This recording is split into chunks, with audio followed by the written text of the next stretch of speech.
24 hours. That's all it took for me to strip away 15 years of their control with one signature on a single piece of paper. They thought I was just a sick old woman they could dismiss and ignore. They were about to learn exactly how wrong they were. My name is Margaret Sullivan, but everyone calls me Maggie. I'm 73 years old and I've lived in Cedar Rapids, Iowa my entire life.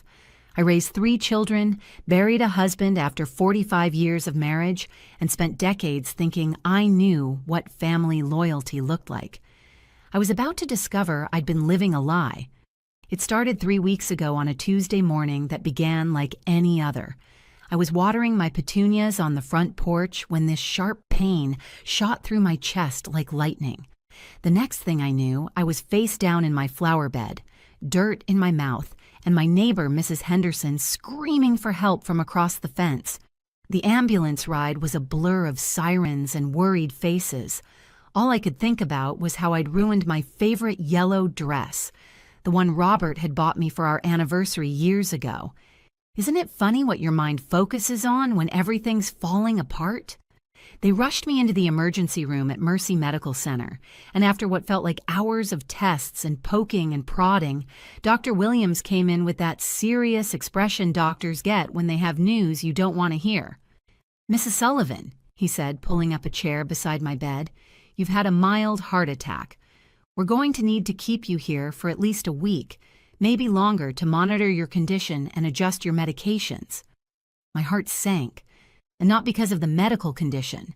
I immediately thought about my house, my bills, my responsibilities.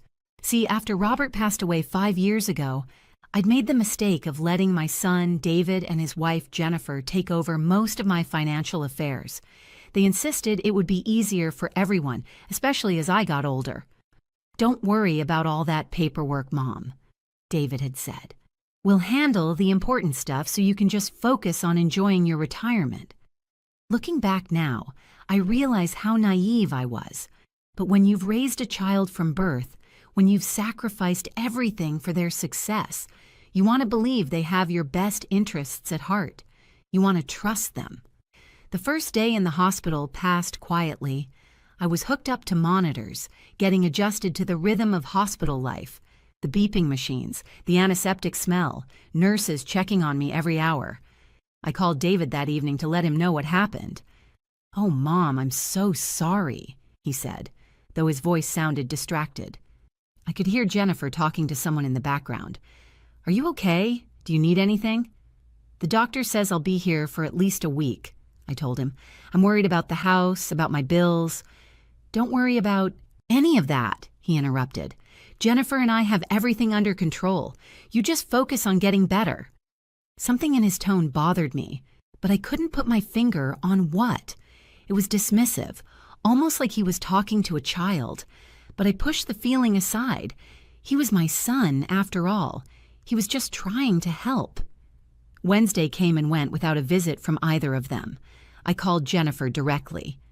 "Oh, Maggie, we've been so busy with work," she said in that slightly condescending tone she'd developed over the years. "But don't worry, we're taking care of everything on your end. David went by your house to check on things." "I'd really like to see you both," I said. "It's lonely here, and we'll try to make it over the weekend," she said quickly. "But you know how crazy our schedule is." Thursday brought no visitors either. I tried calling the house phone to check my messages, but apparently Jennifer had already changed the voicemail to redirect people to call her cell phone during Mrs. Sullivan's recovery period. Something cold settled in my stomach when the nurse told me about the message. Friday afternoon I was feeling stronger and had walked to the nurse's station to ask about getting some fresh air in the courtyard when I overheard Jennifer talking to my nurse, Sandra. Sandra was a sweet woman in her 40s who'd been taking excellent care of me all week. She always made sure I understood what medications I was taking and kept me informed about my progress. She treated me like a person, not like an object to be managed. "I'm David Sullivan's wife," Jennifer was saying in her most authoritative voice. "I handle all of Mrs. Sullivan's affairs now. You don't need to update her on her medical information directly. We'll handle all the important communications." I froze behind the corner where they couldn't see me. Sandra's voice was confused but professional. "Ma'am, Mrs. Sullivan is fully conscious and coherent. She has the right to know about her own medical care." "Look," Jennifer interrupted, and her tone turned sharp. "She's elderly and gets confused easily. It's better if you just give all updates to us. We don't want to stress her unnecessarily with details she won't understand anyway." My blood turned to ice water. Confused? Didn't understand? I had a college degree in education, had taught high school English for 35 years, and had been managing my own affairs just fine until I let them take over. "I understand your concern," Sandra said diplomatically, "but I'm required by law to communicate directly with the patient unless she specifically signs a waiver." "Then we'll get that waiver," Jennifer said firmly. "In fact, I'll bring the paperwork on Monday. David and I are her emergency contacts, and we have power of attorney for her finances, so it just makes sense." Power of attorney for finances? That was news to me. I'd never signed any such document. I quietly made my way back to my room, my mind racing. Over the next hour, little things I'd dismissed started clicking into place like puzzle pieces. How Jennifer always seemed to know exactly how much money was in my accounts. How she'd suggested I stop getting paper statements mailed to my house to reduce clutter. How David had convinced me to add his name to my checking account just in case of emergencies. The bills I used to pay myself were now being handled electronically through their computer. My Social Security checks were being deposited into accounts they managed. Even my small pension from the school district was being directed to them for simplified management. I'd gone from being an independent woman to being... what? A financial resource they were managing? A responsibility they were handling? That evening, I couldn't sleep. I kept replaying Jennifer's words. "You don't need to update her. We handle the important things." As if I wasn't important. As if my own medical information was too complex for my confused mind to handle. Saturday morning, I called my old friend Ruth Henderson, Mrs. Henderson's daughter-in-law, who worked at the bank where I'd had accounts for over 40 years. "Ruth, I need to ask you something, and I need you to be completely honest with me," I said. "Of course, Maggie. What's going on? Have David and Jennifer been managing my accounts? And if so, what kind of access do they have?" There was a long pause. "Maggie, honey, I'm not supposed to discuss specific account details over the phone, but are you asking because you're concerned about something?" "Yes, I am." Another pause. "Can you come into the bank when you get out of the hospital? There are some things I think you should see in person." My hands were shaking when I hung up the phone. Ruth's tone had told me everything I needed to know without her saying a word. Sunday came and went with no visit from David or Jennifer. I called David's cell phone 3 times. It went straight to voicemail each time. Monday morning, Jennifer showed up bright and early with a folder of papers and that fake smile she wore when she wanted something. "Maggie," she said, bending down to give me an air kiss near my cheek, "you look so much better. The rest has done you good." "Where's David?" I asked. "Oh, he's at work. You know how busy the insurance company keeps him." She pulled out a chair and sat down, opening her folder. "But I brought the paperwork Sandra mentioned on Friday. It's just a simple form that will let David and me handle your medical communications while you're recovering. It'll be so much less stressful for you." She slid a document across my bedside table. It was titled Healthcare Proxy and Medical Information Release Authorization. "This just says that we can talk to your doctors about your care," she explained, clicking her pen. "Sign right there at the bottom." I picked up the paper and started reading it carefully. Jennifer's smile grew a little forced. "It's really just a formality, Maggie. Standard stuff." But as I read, I realized this wasn't standard at all.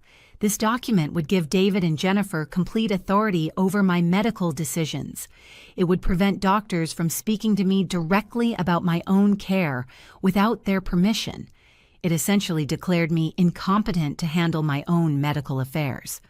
"Jennifer," I said slowly, "this form says you would have the right to make medical decisions for me, even if I disagree with them." Her smile faltered slightly. "Well, yes. but only if the doctors think you're not able to make good decisions. If the medications make you confused or something. But I'm not confused. Of course not, she said quickly. It's just a precaution. Look, Maggie, David and I are just trying to help. We don't want you to have to worry about all these complicated medical details while you're trying to recover. I set the paper down without signing it. I think I'll wait for David to come visit so we can discuss this together. Jennifer's expression hardened almost imperceptibly.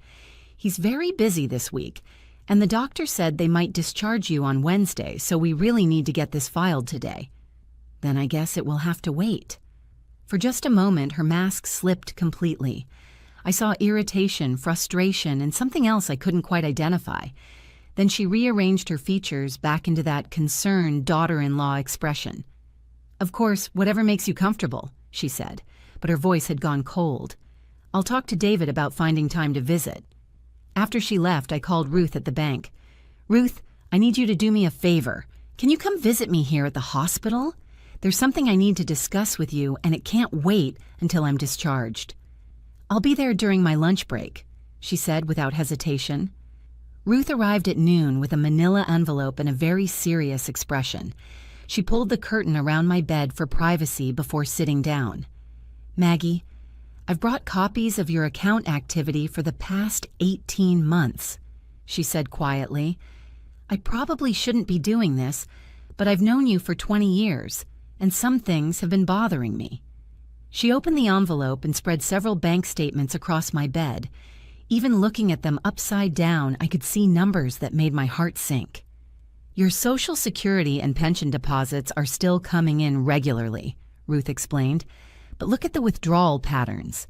She pointed to line after line of electronic transfers, hundreds of dollars every month being moved to accounts I didn't recognize, cash withdrawals in amounts I would never make, automatic payments to credit, cards I'd never opened.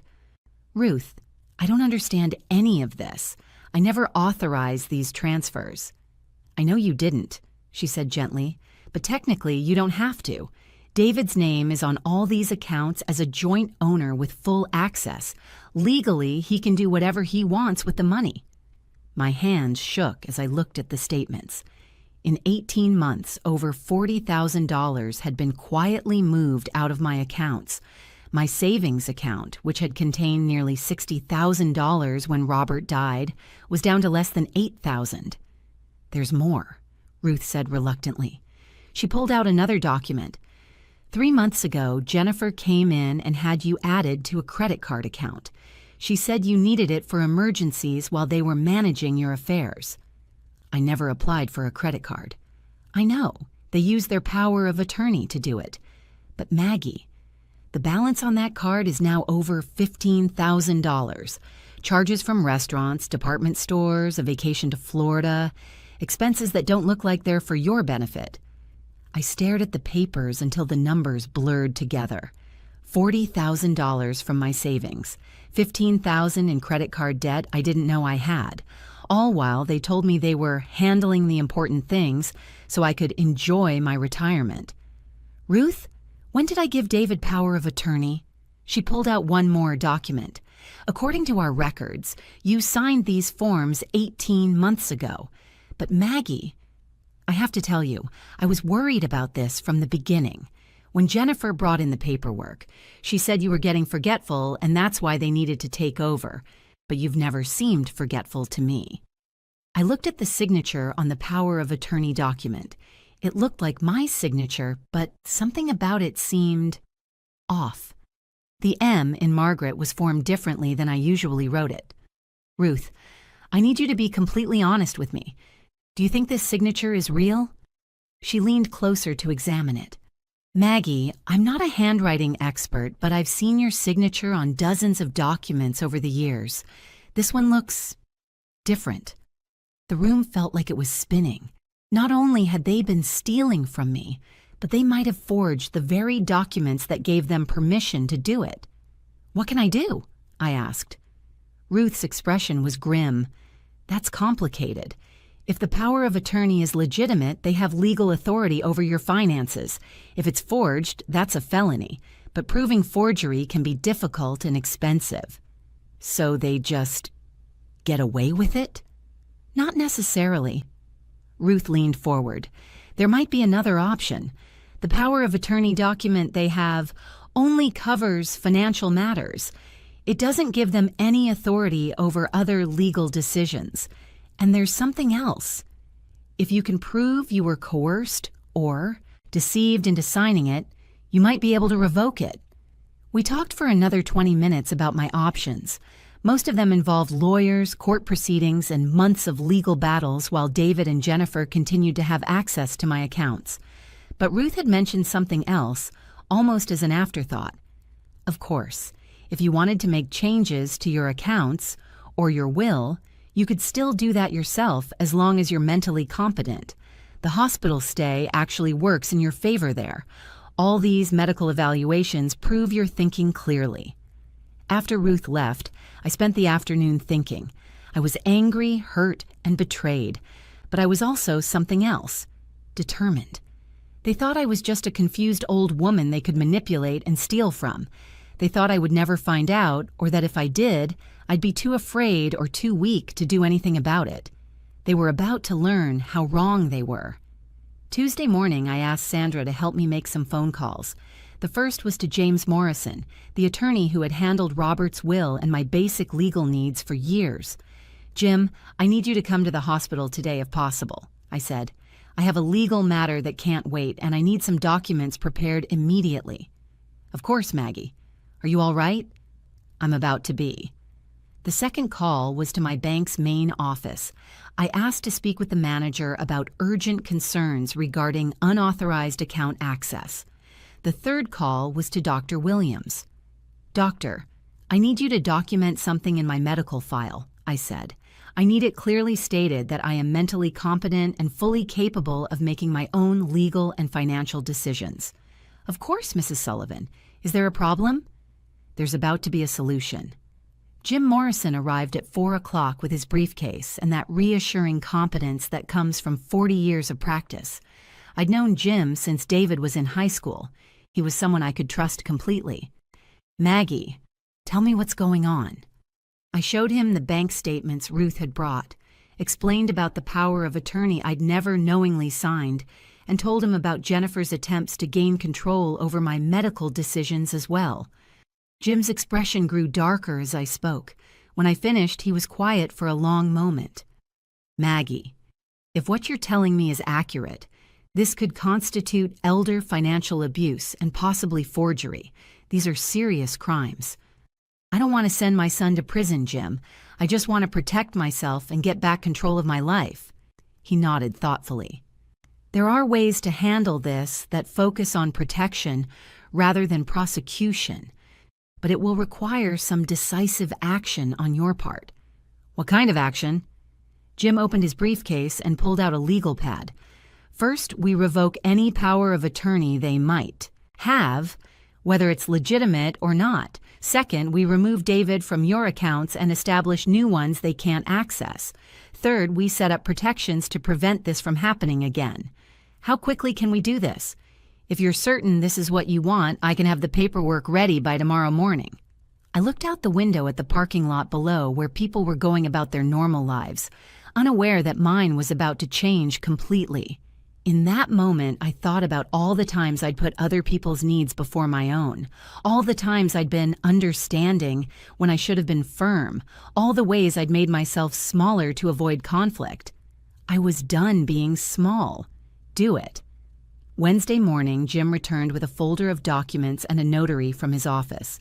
Dr. Williams had already provided a letter confirming my mental competence, and Sandra had agreed to serve as a witness to my signatures. The first document revoked any and all powers of attorney I had previously granted to any person, whether knowingly or unknowingly. The second removed David as a joint owner from all my accounts. The third established new accounts with only my name, protected by passwords only I would know. But the fourth document was the one that mattered most. It was a new will that replaced the one David and Jennifer thought they understood. See, they'd been counting on inheriting everything when I passed away. David was my only child, and Jennifer had made comments over the years about when the house comes to us and after Mom's money comes through. They'd been spending my savings like it was already theirs because they assumed it eventually would be. The new will changed that completely. My house, my remaining savings, and all my possessions would now go to establish a scholarship fund at the high school where I'd taught for 35 years. David would inherit exactly $1, an old legal tradition that proves you didn't forget to include someone, you just chose not to leave them anything meaningful. "Are you certain about this, Maggie?" Jim asked before I signed the will. "This is dramatic." I thought about Jennifer's voice saying, "You don't need to update her. We handle the important things." I thought about $40,000 missing from my savings. I thought about the credit card debt they'd created in my name. "I'm certain." After I signed all the documents, Jim made some phone calls. Within 2 hours, David and Jennifer's access to my accounts had been terminated. The credit cards they'd opened in my name were frozen. New account numbers were issued for everything. But here's the part they weren't expecting. The new accounts were set up with automatic notifications. Every transaction, every withdrawal, every attempted access would generate an immediate alert to my phone and email. I would know instantly if anyone tried to touch my money. Jim also set up something called a credit freeze, which would prevent anyone from opening new accounts in my name without my explicit permission and a password only I knew. "What about their existing access to the accounts they've been using?" I asked. "Those accounts will be closed by end of business today," Jim said. "Any automatic payments they've set up will be declined. Any cards linked to those accounts will be deactivated." "How long before they realize what's happened?" "Probably the first time they try to use one of the cards or access an account. I'd expect that to be sometime in the next 24 hours. The phone call came at 11:30 Thursday morning. I was awake, I was ready, and I was stronger than I'd felt in years. "Mom, what the hell did you do?" David's voice was panicked, angry, and completely different from the patronizing tone he'd used all week. "I protected myself, David." "The bank says you've removed me from your accounts. They froze the credit cards. We can't access anything." "That's right. But Mom, we've been managing everything for you. We have bills set up, automatic payments." "You've been stealing from me, David. For 18 months, you've been treating my money like it was yours." There was a long pause. Then Jennifer's voice came on the line. Apparently, I was on speakerphone. "Maggie, I think you're confused about what's been happening," she said in that condescending tone. "We've been helping you manage your finances because you were getting overwhelmed. Jennifer, I know about the $40,000 you've taken from my savings. I know about the credit cards you opened in my name. I know about the forged power of attorney." Another pause, longer this time. "Mom," David's voice was different now, pleading. "Look, maybe we made some mistakes, but we can fix this. We were just trying to help, and you were trying to help yourselves," I said firmly. "And now you've helped yourselves right out of access to my accounts, my medical information, and my will." "Your will?" Jennifer's voice was sharp. "Yes, I've made some changes there too. You might want to start planning for your retirement based on your own resources, not mine." The phone went quiet except for muffled voices arguing in the background. Then David came back on the line. "Mom, you can't do this. We'll contest it. We'll prove you're not competent to make these decisions." I almost smiled. "David, I'm sitting in a hospital where I've been evaluated by multiple doctors who have all documented that I'm mentally sharp and fully capable of managing my affairs.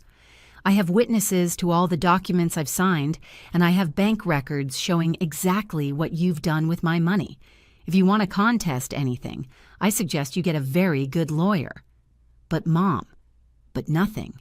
You dismissed me to the hospital staff like I was an object to be managed. You stole my money and put debt in my name. You forged legal documents to give yourselves authority over my life. The only mistake I made was trusting you."